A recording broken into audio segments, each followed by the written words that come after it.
I used to think Christmas softened people, even the ones who spent the rest of the year sharpening their edges. But the older I got, the more I realized holidays don't change families, they reveal them. And that December evening, as I walked into my parents' house in Spokane, I felt the familiar weight settle on my shoulders. I was Emily, 32, and every Christmas I returned home, hoping something might feel different. It never did. The air smelled of cinnamon and polished wood, the kind of curated warmth my mother perfected for guests, but never for us. My sister Lauren was already perched beside the fireplace, flawless as ever, in a fitted sweater dress, swirling her wine like she owned the room. My parents moved around the dining table with choreographed precision, adjusting napkins, aligning silverware, performing harmony instead of living it. I sat down quietly the way I always did, trying not to disrupt the script they'd rehearsed for years. A daughter who stayed small was easier to manage. Dinner passed with the usual pleasantries, updates about Lauren's wedding planning, my father's company, my mother's charity board. No one asked about my work or my life in Portland. They never did. Instead, every silence at the table pressed against me like a reminder that I didn't quite belong to this family the way Lauren did. It happened when dessert arrived. My father set down his fork, wiped the corner of his mouth with unnecessary precision, and lifted his wine glass as if offering a toast. "Well," he said, "I suppose now is as good a time as any. We've sold your grandmother's cabin." The words didn't land all at once. They hovered cold and heavy before hitting me squarely in the chest. My grandmother's cabin, the only place in my childhood where I felt safe, seen, understood. I kept my voice steady. "You sold it." Lauren let out a soft, scornful laugh. "Come on, Emily. You didn't really think you'd get a share of it, did you?" My father didn't hesitate. "You were never practical enough to handle something like that. We did what was best for the family." There it was, years of quiet exclusion pressed into one sentence. I felt something shift inside me, not a break, but a settling. A long, slow exhale of truth I'd been avoiding for most of my life. I looked at each of them, their faces smug and certain, confident in a version of the world where I stayed silent. So I smiled, not the hurt one they were expecting, but something smaller, cleaner. "Well," I said softly, "congratulations on selling it." They exchanged triumphant glances until I added, "To me." The room froze. Forks hit plates. Lauren's mouth opened then shut again. My father's practiced calm fractured for a split second. And in that sharp, suspended moment, as the truth began to shift beneath their feet, I understood something with absolute clarity. This Christmas wasn't the beginning of a fight. It was the end of my silence.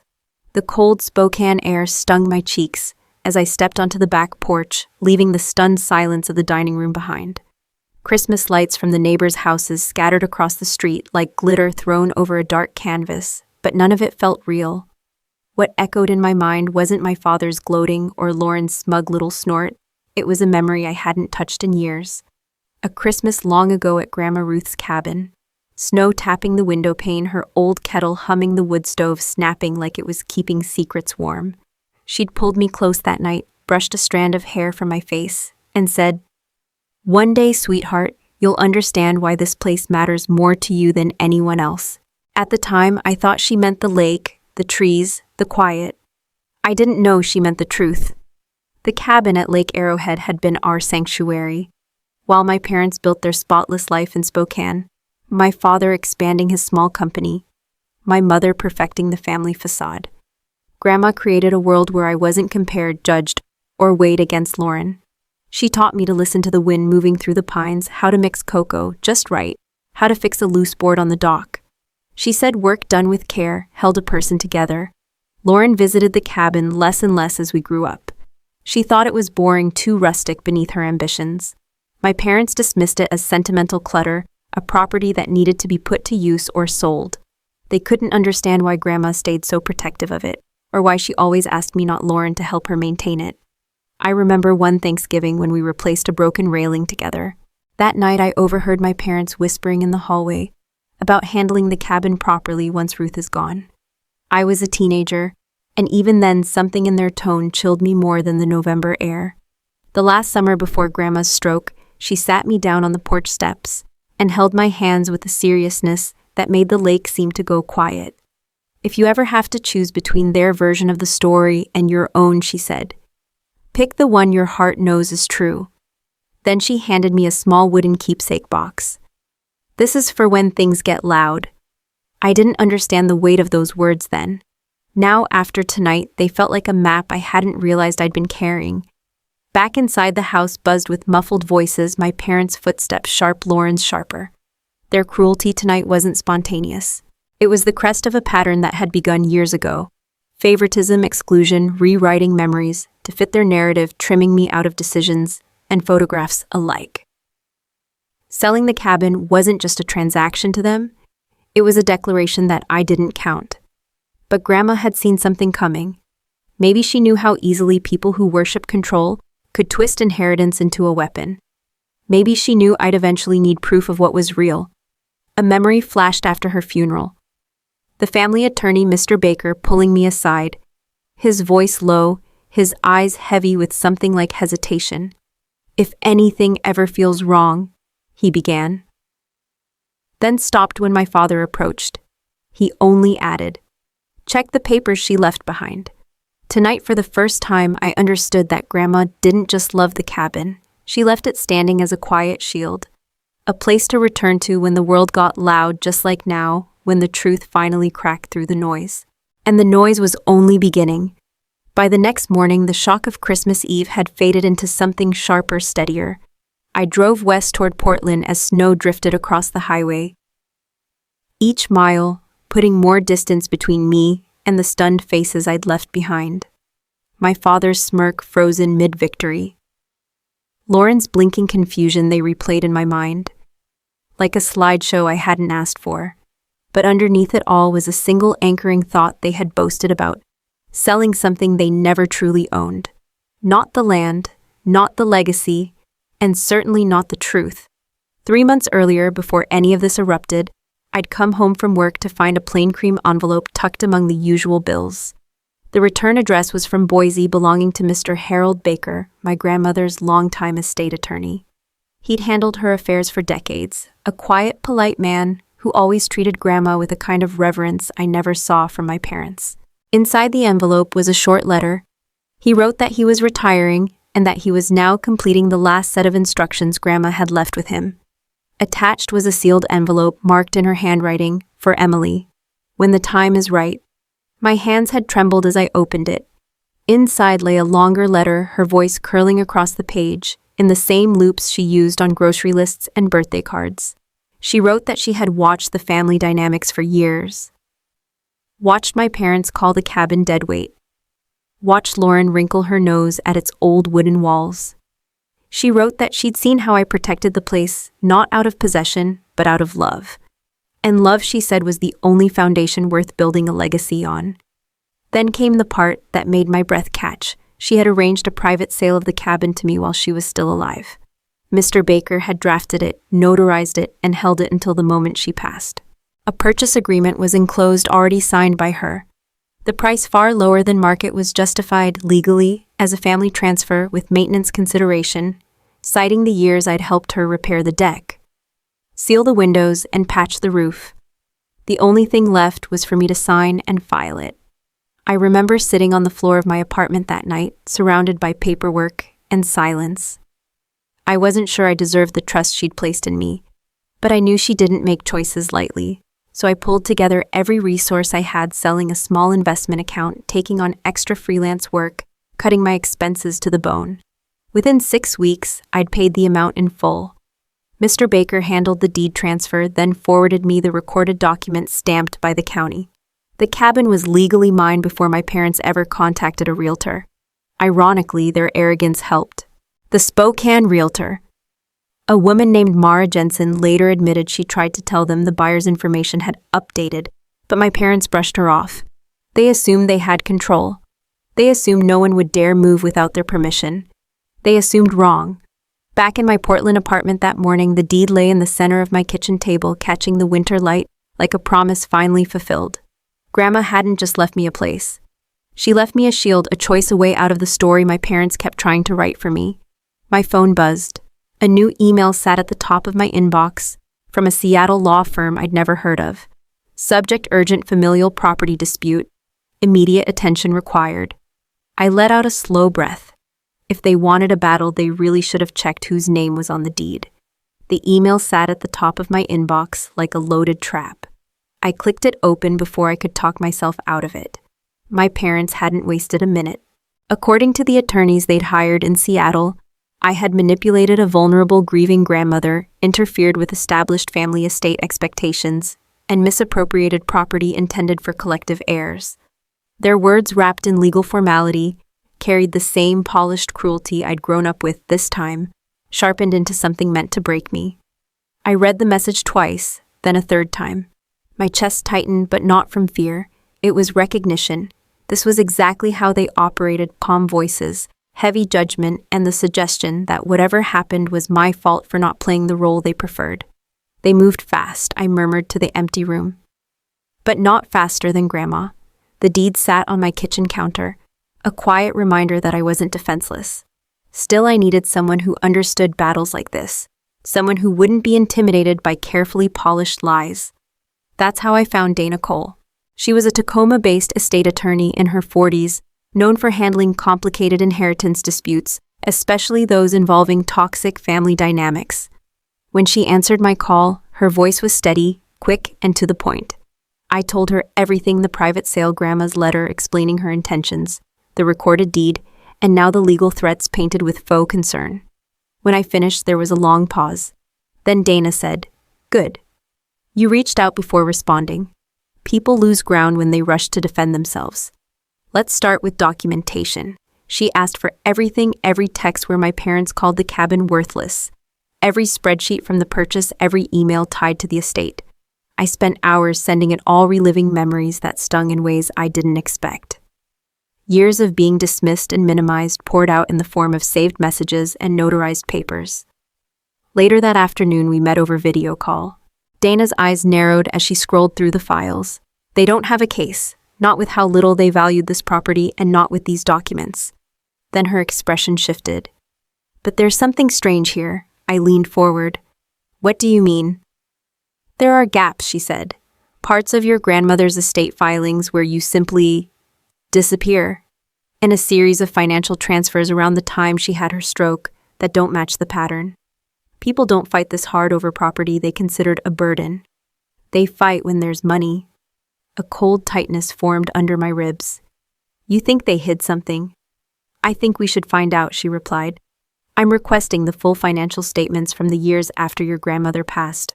Until we see those, don't contact your parents. Silence is your power right now." After the call, I sat at my kitchen table with the deed and the threat letter lying side by side like two versions of history competing for the truth. Outside, Portland's winter rain tapped the windows. I felt strangely calm. If they thought intimidation would send me running, they had forgotten who raised me. Grandma didn't give me the cabin to make me nostalgic. She gave it to make me strong. And now, with Dana at my side, the first strike was mine. The email from Dana arrived early the next morning, the subject line short but heavy. "Initial findings: we need to talk." I opened it before I'd even made coffee. A few minutes later, we were on a call, and the tone of her voice told me everything. This wasn't reassurance. This was revelation. "Your parents didn't just lie about the cabin," she said. "They diverted money that was meant for you." I felt the world tilt slightly, as if the floor under my apartment shifted. She explained she'd pulled the first set of financial documents tied to the probate period after Grandma passed. According to the life insurance policy, both Lauren and I were listed as beneficiaries, but the portion labeled with my name never arrived in any account of mine. It was rerouted quietly, efficiently into a temporary trust account my father controlled. My breath caught. "And after that, it didn't stay there long," Dana replied. "Within weeks, most of it was transferred out. I traced the movement into several accounts, one tied to your parents, one to your father's business, and one directly to Lauren." The words thudded in my chest. Lauren's wedding fund, her condo down payment, all the things my parents bragged about supporting for their successful daughter. And meanwhile, they told me to be grateful for whatever scraps of emotional attention they offered. I closed my eyes. This wasn't new pain. This was clarity settling in like frost. Dana continued flipping through digital pages I couldn't see. There are transaction labels like household restructuring and family obligations, but the amounts don't match household needs. They match direct transfers that benefited Lauren. Your grandmother designated that money for both of you, Emily. Your father moved your share as if it never existed. A familiar ache pulsed behind my ribs, the same one I'd felt all those years. Being told I was too sensitive, too dramatic, too attached to the cabin. But Grandma had seen it, the favoritism, the erasure, the way silence allowed the wrong people to grow bold. Then Dana brought up the will, the cabin clause, the one your parents cited about acting in the grandchildren's interest, was deliberately vague. It wasn't intended to give them control. It was meant to guide fairness, but they leveraged it to justify taking everything. I thought back to the funeral reception. My parents speaking in low tones about doing what's best for the family, while Lauren accepted condolences with practiced delicacy. I remember standing alone near the coffee urn, feeling like a guest at my own grandmother's farewell. Emily, Dana said gently, "Your grandmother anticipated this. She protected the cabin because she could not protect the money." I pressed my thumb against the edge of the counter, grounding myself. It wasn't just the betrayal, it was the realization that everything they'd built for Lauren came from funds stolen the moment Grandma could no longer defend me. "What happens now?" I asked. Now Dana said we dig deeper. If the full bank statements confirm what I'm seeing, this goes far beyond a family dispute. It's fraud, and possibly tax-related. She paused. Do not engage with them. Silence forces them to reveal their panic. Minutes after we ended the call, my phone buzzed again. A long, polished text from my mother. "We hope you'll be mature about this. Let's avoid unnecessary escalation." Then one from Lauren, "Just give the cabin back and stop making this bigger than it is." Neither mentioned the money. That afternoon I drove to the cabin. The lake was still, the pines unmoving, as if the world here refused to participate in the chaos my family created. I stepped inside, unzipped my coat, and pulled Grandma's letter from my bag. "Protect it. Protect yourself." I read the line twice. They thought the cabin was the prize. Now I knew it was the warning. I woke up to a pale wash of winter light slipping through the cabin curtains, the kind of quiet morning that always made Lake Arrowhead feel a world away from everything. But peace didn't come easily, not after what Dana had uncovered. Her last message hovered in my mind like a warning bell. "If these records hold, your parents didn't just choose Lauren, they erased you." I sat at the old wooden table, the one Grandma used for baking mending planning. Now it was my war room. I spread everything out: the deed, the purchase agreement, Grandma's letter, the emails from my parents calling the cabin a burden, the screenshots Dana sent outlining the missing insurance funds. The paperwork formed a map of how far my family had gone to keep control, and how far Grandma had gone to protect me from them. Outside, the lake was still as glass. Inside, the air felt charged, as if the cabin itself remembered every truth my parents tried to bury. Dana called mid-morning. Her voice was more clipped than usual, focused. "I'm filing formal requests today," she said. "Bank records, trust transfers, tax filings, the whole picture. If they misuse those funds for the wedding or the business, we'll know."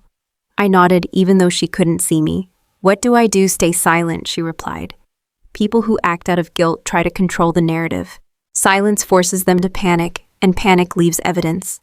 When the call ended, I stared at the scattered documents, remembering all the years I let my parents decide who I was.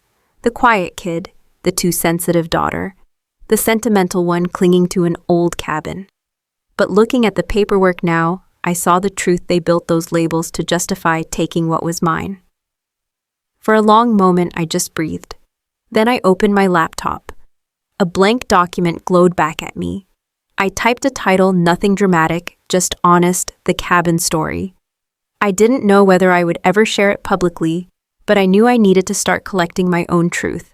Not the polished story my parents fed the world, not the version where Lauren was the chosen one, and I was the problem. The real version. The one Grandma trusted me to tell if the time ever came. A memory surfaced then, a winter night at this very table years ago.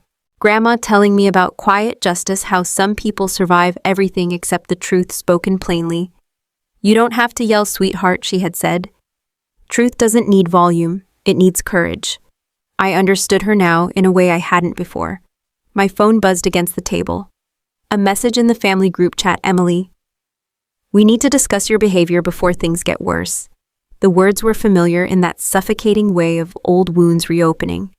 But for the first time, I felt nothing resembling fear. I closed the message without replying. For years, they controlled the narrative. Now it was my turn to speak, and I would choose when, where, and how. Night settled over the cabin like a heavy blanket, the kind that made every sound sharper, every thought louder. The group chat message from my parents and Lauren accusing me of making things worse still glowed at the top of my screen.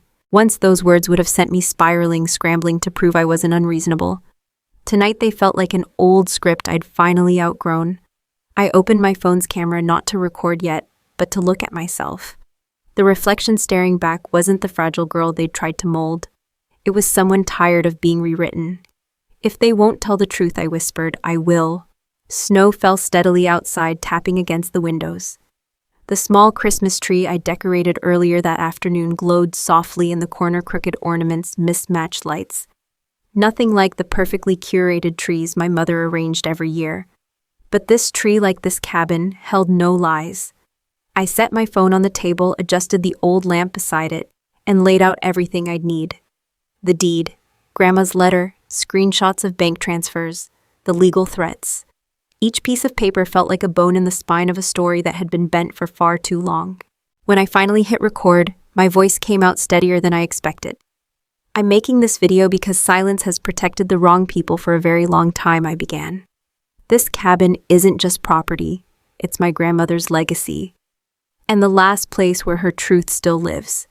I told the story plainly, the years of being dismissed, the Christmas dinner humiliation, the private sale she arranged to shield me, the money my parents diverted after her death, the way the family narrative had always bent around Lauren's comfort and my invisibility.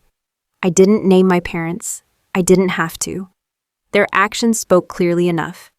Then I held up the deed. This document confirms the cabin was sold to me before my grandmother died.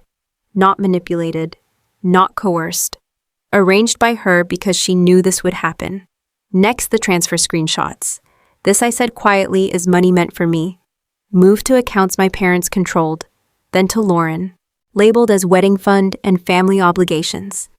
The words weren't angry, they were factual, the way truth sounds when it finally stops apologizing.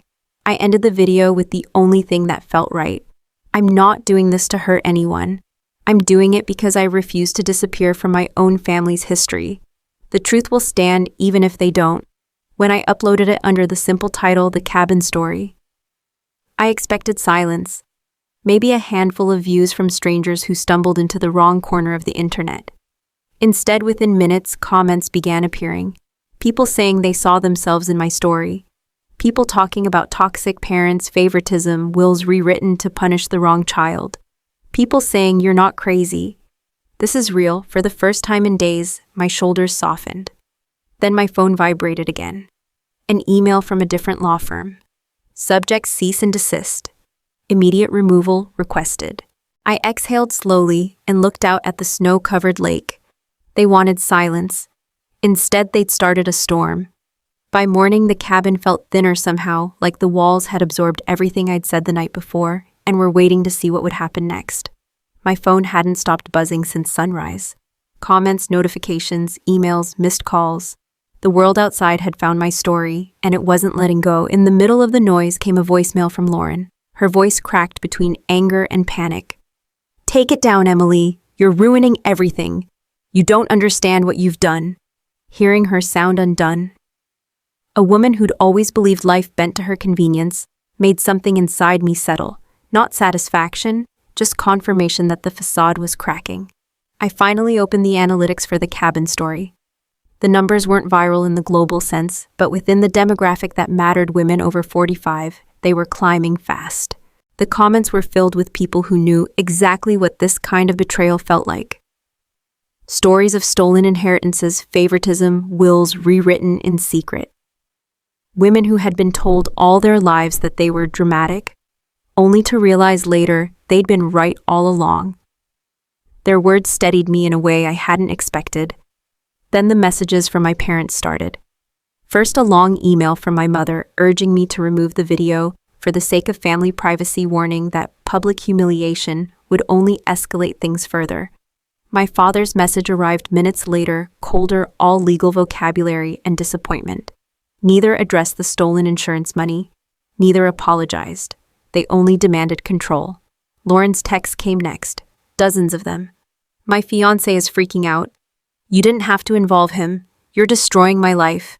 Not once did she mention the wedding fund transfers. Not once did she deny them. I forwarded everything to Dana. She called minutes later. Ignore it, she said. Their panic is useful. The cease and desist they sent you is weak. They can't silence factual evidence, and their fear of exposure strengthens your position. Her confidence anchored me, but the fallout wasn't contained to emails. News in Spokane traveled faster than wildfire. My parents had always been admired in their community, respectable, disciplined, the kind of couple who never missed a charity gala.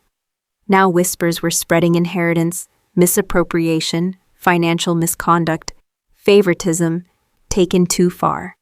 Late that afternoon, I received an unexpected message from someone I didn't know well. Lauren's fiancé. His tone was polite but shaken. He'd seen the video, the partial screenshot of the transfer labeled wedding fund. He asked gently whether it was what he thought it was, whether Lauren had known where the money actually came from. I didn't respond. I sent his message to Dana instead. Then I sat by the window and watched snow gather at the base of the pines. I didn't feel triumphant. I didn't feel guilty. I felt something steadier, the absence of fear. For the first time, the truth wasn't mine alone to carry. As dusk settled over the lake, another email arrived, not from family, not from lawyers, but from a Spokane community reporter. The subject line read, "Inquiry regarding estate documentation." Inside a single line stood out: several public records involving your grandmother's estate raise questions. Would you be willing to clarify? I closed my eyes for a moment, letting the weight of it settle. The story wasn't just spreading, it was widening. And now the world wanted to know what my family had tried so desperately to hide. The morning after the reporter's email, I woke to a blanket of new snow outside the cabin, soft and untouched. The world felt quieter than it had any right to be after the storm I'd set in motion. But maybe that was the point. I made tea, opened my laptop, and reread the reporter's request. Then, just as I began typing a response, I stopped. I erased every word. The truth was already out there. I didn't need to fight every battle. I didn't need to explain my existence anymore. I spent the morning tending to small things around the cabin, tightening a loose hinge, sweeping the porch steps, brushing snow off the railing. Each task tugged my muscles back into my body, grounding me. For the first time in years, I wasn't moving according to anyone's expectations. I was simply living. Late morning, Dana called. Her voice carried the kind of clarity most people confuse with coldness. The bank records came in, she said. Everything we suspected is confirmed. My portion of the life insurance payout had been funneled through the trust accounts, then divided between my parents' household account, the family business, and Lauren's wedding preparations. All of it timed perfectly with Grandma's death. It's deliberate, Dana said. Not sloppy, intentional. I exhaled slowly. What happens next? The court will likely pursue restitution, she replied. But I need you to remember this will fix the paperwork, not the people. Her words settled deep. For once, I didn't feel the old ache that came with acknowledging my family's limits. I understood them too well now. A new email from my parents arrived as soon as I hung up. Let's talk privately. We can still resolve this without more embarrassment. Lauren followed minutes later. You've gotten what you wanted. Now stop. Not one mention of the money, not one acknowledgement of the truth. I didn't reply. Their urgency was not my responsibility. That evening, wanting warmth of some kind, I reached out to two people who had never asked me to shrink: Rachel, an old college friend now living in Sandpoint, and Mrs. Fowler, an elderly neighbor who lived a few cabins down and once baked pies with Grandma. Both women accepted my invitation without hesitation. We shared a simple Christmas Eve dinner: roasted chicken, mashed potatoes, store-bought rolls we pretended were homemade.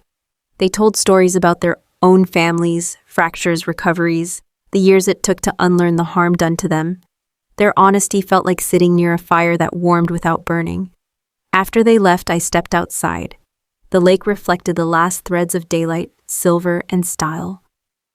I pulled Grandma's letter from my coat pocket and reread her words. Protect it. Protect yourself. For the first time, I understood that she wasn't asking me to cling to a place. She was asking me to remember who I was before my family tried to rewrite me. Back inside, I gathered the legal documents one more time, not to wield them, but to put them away. I placed everything neatly into a folder labeled "For the Record," tucked it into a drawer, and closed it with a steady hand. I didn't need to monitor the downfall happening in Spokane. I didn't need to hear every consequence unfold. That was their story now, not mine. Standing on the porch again, watching night settle across the lake, I felt a certainty that didn't shake. I had survived them not by becoming harder, but by coming home to myself. Dawn settled over the lake in a pale gold hush, the kind that made the whole world feel like it was holding its breath. I stepped onto the porch with a photo I'd taken during the snowfall, just trees, sky, and silence. For the first time in my life, I wasn't waiting for my family's next move. I was listening for my own. A few days later, Dana called with the final update. The court had reviewed the subpoenaed bank statements. Restitution was being calculated. The misappropriated funds, my inheritance, would have to be returned along with penalties. My father's business was now under board review for questionable tax filings tied to those same transfers. No criminal charges, at least not yet. But accountability had begun its slow, steady march. I thanked Dana, but the truth was I no longer felt tied to the outcome. Justice, once set in motion, didn't need my supervision. Months passed before my parents requested a meeting, a neutral cafe in Spokane. I agreed not for reconciliation, but for closure. When I arrived, they both looked smaller somehow, like the weight of their own choices had collapsed their posture. My father cleared his throat, softened his voice in a way I'd never heard before. "We made decisions to protect the family business," he said. My mother reached for my hand, then thought better of it. "We were under stress. Things got confused." They apologized for the embarrassment, but not for the erasure. Not for the years of telling me I imagined the favoritism. Not for spending money meant for me. I listened steady as the lake in winter. Then I told them the truth: I don't hate you. But I won't live in a world you control. If you want a relationship someday, it has to be built on honesty. Their eyes fell, acknowledging more in silence than they ever had in words. Lauren never reached out directly. I heard through a mutual friend that her engagement was over for good. Months later, she finally sent a short message: "I hope you're doing well." I didn't reply. Some doors close quietly, and they're meant to stay that way. Back at the cabin, I finished the last repairs, painting the porch rails. Grandma once leaned on, polishing the window latches we fixed together. I framed her letter and hung it where morning light touched it first. One evening, I walked down to the lakeside, cold air brushing against my face. I whispered the words I'd wanted to say for months. "I kept my promise, Grandma. I protected it, and myself." And for the first time, I felt the truth settle in my bones. The cabin wasn't the inheritance. The real inheritance was knowing who I was when no one else tried to define me. Life grew quiet in the best way. Rachel visited often. Mrs. Fowler brought homemade biscuits. I wrote at the kitchen table with the lake outside my window, not hiding, living. Revenge had never been the goal. Truth was. And once truth stood on its own feet, everything else fell exactly where it belonged. If you've ever rebuilt yourself after someone tried to erase you, I'd love to hear your story in the comments. Your voice matters more than you know. And if you want more stories of justice, healing, and the strength we find in ourselves, feel free to like, subscribe, or share. Someone out there might need this today.